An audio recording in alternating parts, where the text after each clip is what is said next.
एक गरीब किसान अपनी बेटी के साथ झोपड़ी में रहता था। उसके पास खेती करने के लिए थोड़ी सी जमीन थी। फसल बेचकर थोड़े रुपए ही मिलते थे, जिससे वे 2 वक्त का खाना भी नहीं खा पाते थे। एक दिन वह राजा के पास अपनी समस्या लेकर गया। राजा बहुत दयालु था। उसने किसान को अपनी जमीन में से थोड़ी सी जमीन खेती करने के लिए दे दी। राजा ने कहा, यह जमीन तो हमारी ही रहेगी, पर इस पर उगने वाली फसल तुम्हारी होगी। किसान बहुत खुश हुआ और राजा को धन्यवाद देकर अपने गांव लौट आया।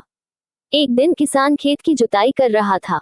तभी उसका हल किसी कठोर चीज से टकराया। उसने खोदकर देखा तो उसे सोने की एक ओखली मिली। किसान बहुत ईमानदार था। उसने अपनी बेटी से कहा, हमें यह ओखली राजा के खेत से मिली है। जिसकी जमीन है, उसी की यह ओखली भी होनी चाहिए, इसलिए हमें इसे राजा को लौटा देना चाहिए। लेकिन किसान की समझदार बेटी बोली, नहीं पिताजी, आप ऐसा मत कीजिए, आपको केवल ओखली ही मिली है। अगर राजा ने इसकी सोने की मूसल भी मांग ली तो आप क्या करेंगे? इसीलिए इसे अपने पास ही रख लीजिए। पर किसान को अपनी बेटी की बात सही नहीं लगी। वह ओखली लेकर राजा के पास पहुंच गया और दरबार में वही हुआ जैसा उसकी बेटी ने कहा था। राजा ने सोचा, किसान ने लालच में आकर मूसल छिपा ली होगी।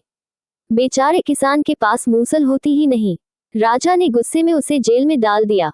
किसान दिन रात रोता रहता और कहता, काश मैंने अपनी बेटी की बात मान ली होती। एक दिन राजा ने यह बात सुन ली।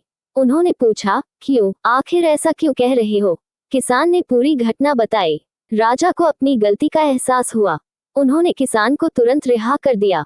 राजा ने किसान की बेटी को दरबार में बुलाया। उससे बातचीत करने के बाद राजा को समझ आ गया कि वह बहुत बुद्धिमान है। राजा ने उसे राज्य के खजाने का मंत्री बना दिया।